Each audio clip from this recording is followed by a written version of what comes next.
Emmanuel Kessler, il y a donc énormément d'attentes en matière économique vis-à-vis de l'exécutif.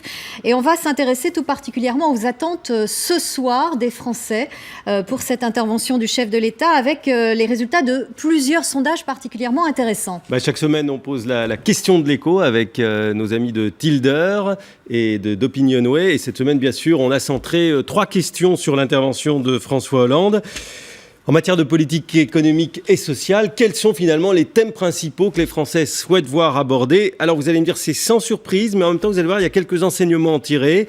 D'abord l'emploi, toujours l'emploi, on a envie de dire 69%, ça se détache de très loin. Ensuite les impôts des particuliers et ensuite le déficit et la dette. Et viennent très loin derrière des questions qui sont parfois dans l'agenda ou à l'une des journaux, comme la réforme de l'État, le dialogue social, la réforme territoriale. Et le plus loin, c'est la réforme les impôts des entreprises, alors même que c'est le cœur en ce moment de la politique économique, baisser de 40 milliards les charges des entreprises.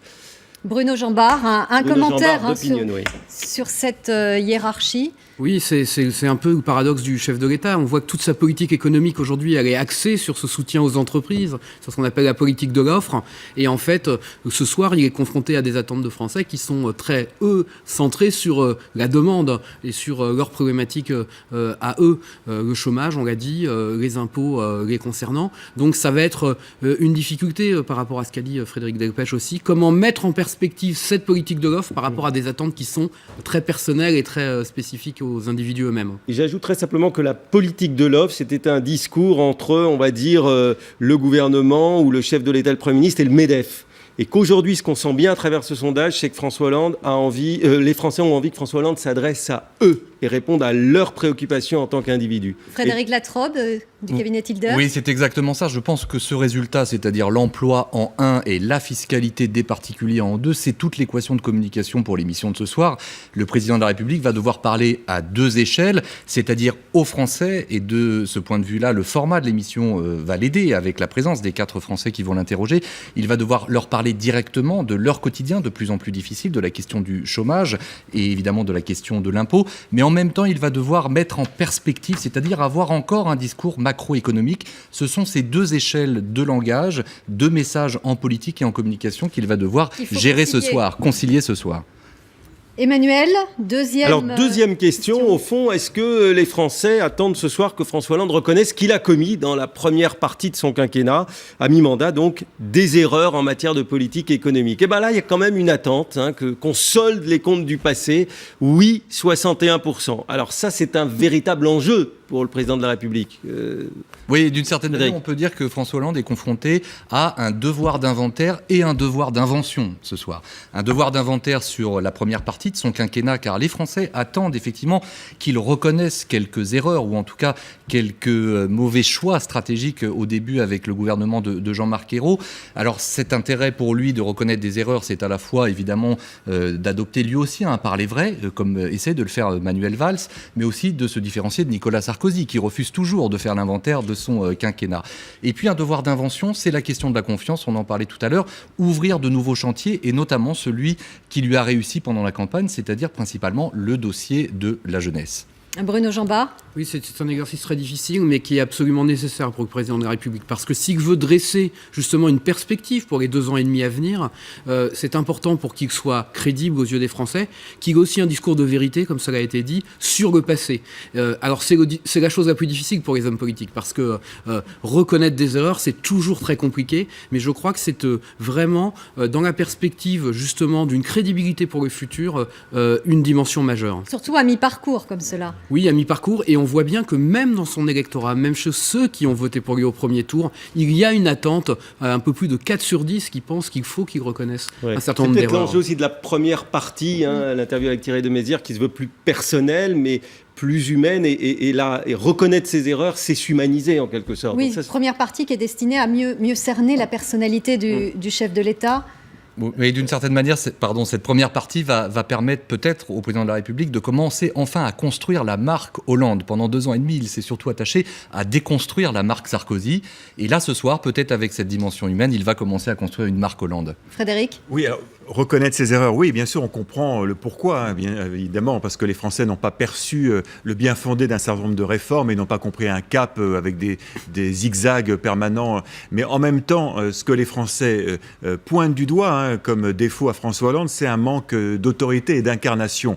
Or, un homme politique qui commence par faire un grand mea culpa et à reconnaître ses erreurs, c'est aussi le conforter dans ce manque d'autorité. Donc c'est assez compliqué Oui, il peut peut-être reconnaître effectivement quelques erreurs, peut-être dire qu'il a peut-être pas pris assez en compte la situation économique et sociale, mais je pense pas qu'il aille jusqu'à dire que ce qu'il a fait dans les 2 ans passés, ça n'a pas été bien fait. Parce que là, ce serait, à mon avis, encore pire.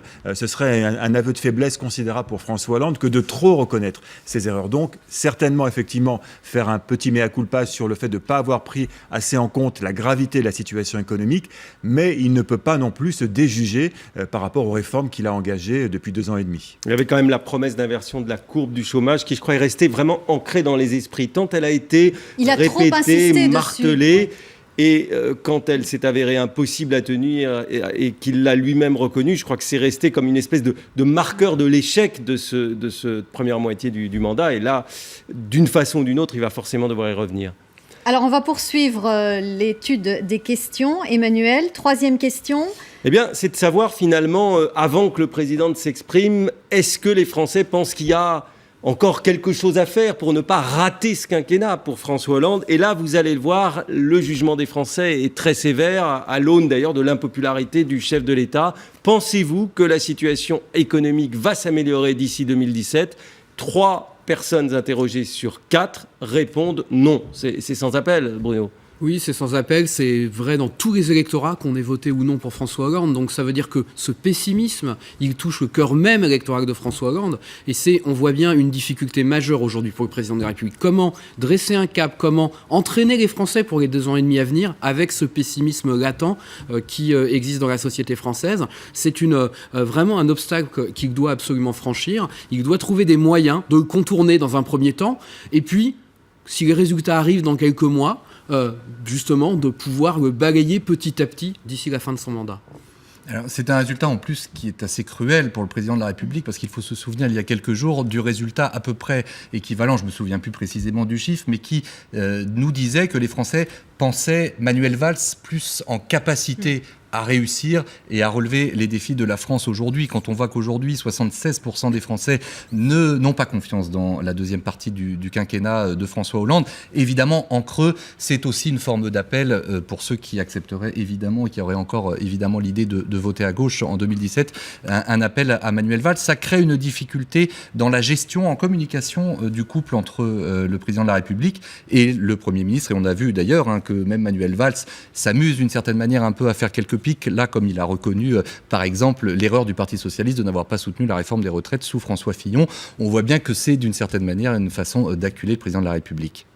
On peut se demander, d'ailleurs, si la question, peut-être lui sera-t-elle posée de ce soir, de tirer un trait sur un 2e mandat, dès maintenant, ne se pose pas ou ne va pas se poser pour François Hollande assez rapidement. Oui, alors là, ce serait... Alors, si François Hollande annonçait ce soir qu'il renonce à un 2e mandat, là, il perd tout crédit pour la suite. Non, il peut pas. Il ne peut que maintenir un suspense sur une 2e candidature, parce qu'un homme politique, on le voit avec Barack Obama aux États-Unis, un homme politique qui dit d'ores et déjà qu'il ne se représentera pas, il appartient au passé déjà. Donc, pour François Hollande, c'est pas possible. Et il faut au contraire qu'il explique qu'il espère encore pouvoir se représenter en 2017 et pourquoi il peut encore pouvoir se représenter en 2017. En gros, il a tout à gagner, plus rien à perdre ce soir, François Hollande ? Il a tout à gagner, il se fait sans doute pas non plus beaucoup d'illusions, et Bruno ne me contredira pas. Une émission de ce type, certes, a beaucoup de lustre et peut être très regardée, avoir une forte audience ce soir, mais ça va pas brutalement inverser la courbe de François Hollande. Il y a peu de chance. Ça peut stopper, en tout cas, sa baisse, ça c'est certain. De là à amorcer un redémarrage, ça va être assez compliqué, surtout qu'on l'a dit, il n'a pas beaucoup de marge de manœuvre en réalité, que ce soit économique ou politique, et donc pour lui, ce qui compte surtout, c'est montrer qu'il est à la barre quand même malgré tout, parce que les Français ont eu le sentiment que c'était Manuel Valls qui pilotait quand même les choses depuis 6 mois, et là il faut qu'il montre que c'est comme lui qui continue à avoir la main sur la barre du navire.